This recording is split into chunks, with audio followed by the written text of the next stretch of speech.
Last week ગરમી અને લૂથી બચવા માટે મેં તમને લીંબુનું સિરપ અને તેમાંથી ઇન્સ્ટન્ટ લીંબુનું શરબત બનાવવાની રીત બતાવી. તો ઘણા બધા વ્યુઅર્સની એવી કોમેન્ટ આવી કે તમે ખસનું સિરપ અને શરબત બનાવતા શીખવાડો. તો ખસનું શરબત છે ને, એટલે કે સિરપ છે ને, તે ખસનું જે ઘાસ ઉગે છે તેના મૂળમાંથી બનાવવામાં આવતું હોય છે. આ મૂળનો ગુણ છે કે તેમાં કુદરતી એકદમ સરસ ફ્લેવર હોય છે અને કુદરતી ઠંડક હોય છે, જે આપણા શરીરને અંદરથી ઠંડુ કરે છે. માટે ઉનાળામાં તો ખૂબ જ ગુણકારી છે. અને મેં આ ખસના મૂળ છે ને, જે ઓનલાઈન શોપિંગમાંથી મગાવેલા છે, જેની લિંક હું ડિસ્ક્રિપ્શન બોક્સમાં આપી દઈશ, જેમાંથી આપણે આજે ખસનું સિરપ બનાવશું.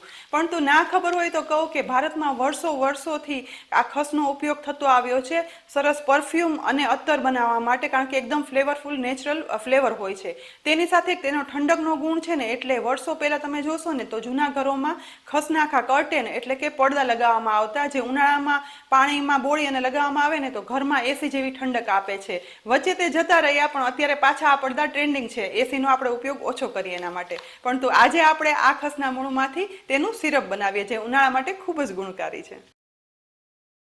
માર્કેટમાં ખૂબ જ મોંઘું મળતું ખસનું સિરપમાં આર્ટિફિશિયલ સ્વાદ અને સુગંધ તો હોવાના જ. તો ઘરમાં જ ઉનાળામાં ખૂબ જ ઠંડક આપતું સુગંધીદાર નેચરલ ખસનું સિરપ અને શરબત બનાવવા માટે અહીં મેં 250 ગ્રામ ખસના મૂળ લીધા છે, જેમાંથી કુદરતી રીતે જ આપણે ગુણકારી સિરપ અને શરબત બનાવશું. તો 250 ગ્રામ આ ખસના મૂળ મેં ઓનલાઈન શોપિંગમાંથી મગાવ્યા હતા, જેની લિંક છે ને હું ડિસ્ક્રિપ્શન બોક્સમાં આપી દઈશ. ખસના મૂળ છે ને આવા વાળા જેવા દેખાય છે, માટે ઘણા લોકો તેને ખસના વાળા પણ કહે છે. સૌથી પહેલા ઊંડા વાસણમાં ભરેલા પાણીમાં આ ખસના મૂળ છે ને તે ડુબાડી દેવાના, અને એ પછી હાથથી ઘસી અને પહેલા બરાબર સાફ કરી લેવાના છે, કારણ કે મૂળ હોય છે તે માટીમાં હોય છે. આમ તો આ મૂળ ચોખ્ખા આવ્યા છે, છતાં પણ એક વખત આપણે ઘસી અને તેને સાફ કરી લઈશું, જેથી પાણી છે ને તે આવું થોડું ડોળું થઈ જશે. બસ આ ડોળા પાણીમાંથી હવે આ મૂળને છે ને તે ચોખ્ખા થઈ ગયા છે તો નિતારી લેવાના છે. એકદમ ચોખ્ખા ખસના આ મૂળને લઈ હવે એક ફરીથી ઊંડા વાસણમાં રાખી દઈશું, અને સાફ કરેલા આ મૂળ ડૂબે ને એટલું ચોખ્ખું પાણી ઉમેરી દેવાનું છે. અહીં મેં ટોટલ 1.25 લીટર જેટલું આ મૂળ ડૂબે ને એટલું પાણી ઉમેર્યું છે. ખસના સિરપમાં ખસનો કુદરતી સ્વાદ અને સુગંધ આવે ને એ માટે હવે આ મૂળને આપણે પાણીની અંદર 6 થી 8 કલાક પલળવા દેવાના છે. આશરે 8 કલાક પછી ઢાંકણ ખોલતા અહીં જુઓ, આ મૂળ પાણીમાં પલળી ગયા છે અને પાણીનો કલર છે ને તે આછો બ્રાઉન થઈ ગયો છે, કારણ કે મૂળમાં રહેલ ખસનો સ્વાદ અને સુગંધ પાણીમાં એકદમ સરસ ભળી ગયા છે અને પલળી પણ ગયા. બસ આ પલાળેલા મૂળને હજી પણ હાથ વડે પાણીમાં થોડા એવા ઘસવાના છે, જેથી તેમાંથી રહ્યો સહ્યો સ્વાદ અને સુગંધ છે ને તે મૂળમાંથી એકદમ સરસ નીકળી અને પાણીમાં ભળી જશે. અને એ પછી તમારા હાથમાં પણ આ ખસની સુગંધ બેસી જવાની. એટલા આ મૂળ એકદમ કુદરતી રીતે ફ્લેવરફુલ હોય છે. ઘસીને સાફ કરતા મૂળમાં રહેલો બધો ને સ્વાદ અને સુગંધ છે ને તે આ પાણીમાં ભળી ગયા છે, જેથી આ પાણી છે ને તે લાઇટ બ્રાઉન કલરનું પરંતુ વધારે ડાર્ક થયું છે. એ પછી હવે આ મૂળ છે ને તે વજનમાં સાવ હળવા લાગવા માંડશે, માટે આ મૂળને આ પાણીમાંથી એકદમ નિતારી અને નીચોવી અને પછી અલગ કરી લેવાના છે.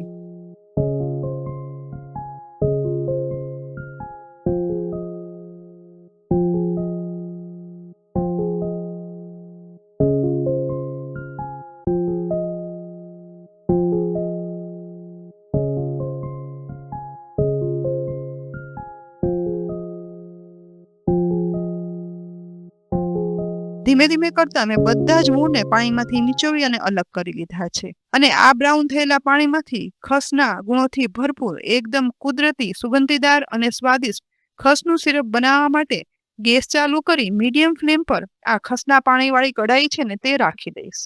અહીં મેં 750 ગ્રામ સાકર લીધી છે. અહીં તમે ખાંડ પણ વાપરી શકો છો, ભૂરું ખાંડ પણ વાપરી શકાય અને કાચી ખાંડ પણ વાપરી શકાય. 1.5 લીટર પાણી સામે 750 ગ્રામ સાકર લેવાની, અને આ સાકરને હવે આ ખસના પાણીમાં ઉમેરી દેવાની.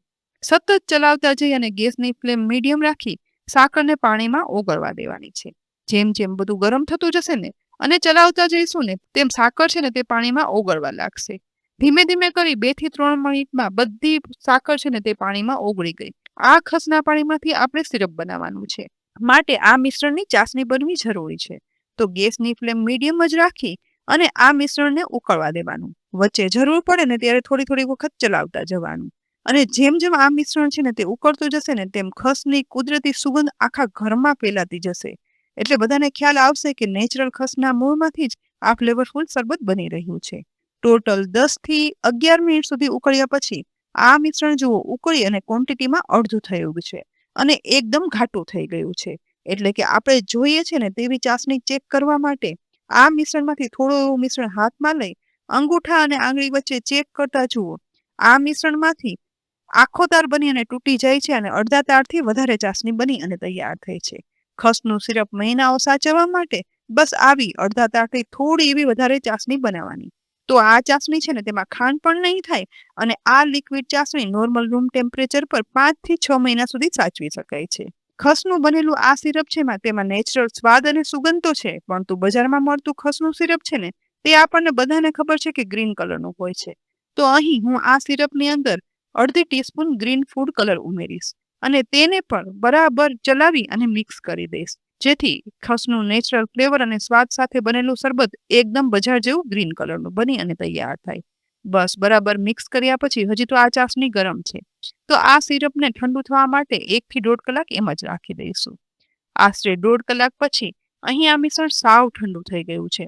તો આ સમયે તેમાં ઠંડક અને થોડી ફ્લેવર માટે અડધી ટીસ્પૂન જેટલું ગુલાબજળ ઉમેરી દેવાનું છે અને બરાબર આ ખસના સિરપમાં મિક્સ કરવાનું.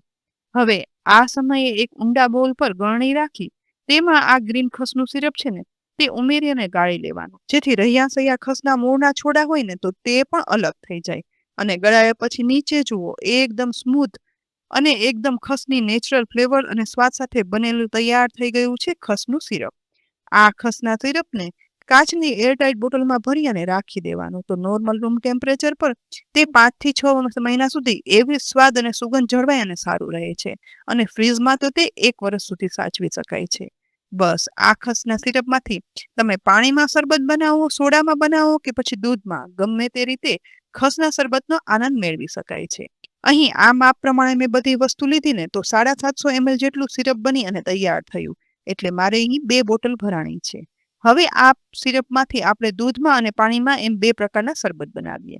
તો પહેલા હું 2 ગ્લાસ લઈ અને બંને ગ્લાસમાં 2 ટીસ્પૂન જેટલું ખસનું બનાવેલું સિરપ છે ને તે ઉમેરી દઈશ. સિરપ ઉમેર્યા પછી હવે ઠંડુ શરબત બનાવવા માટે બરફના ટુકડા પણ ઉમેરી દેવાના અને હવે પહેલા ગ્લાસમાં હું પાણીનું શરબત બનાવીશ. તો આખો ગ્લાસ ભરાઈને એટલું પાણી ઉમેરી દેવાનું છે અને ચમચી વડે બસ મિક્સ કરો ને. જોયું ને 5 જ સેકન્ડમાં ખસનું કુદરતી સ્વાદ અને ફ્લેવર સાથે શરબત બની અને તૈયાર થઈ ગયું છે. એ જ રીતે હવે બીજા ગ્લાસમાં ઉમેરેલા સિરપ અને બરફ સાથે ઠંડુ દૂધ ઉમેરવાનું છે.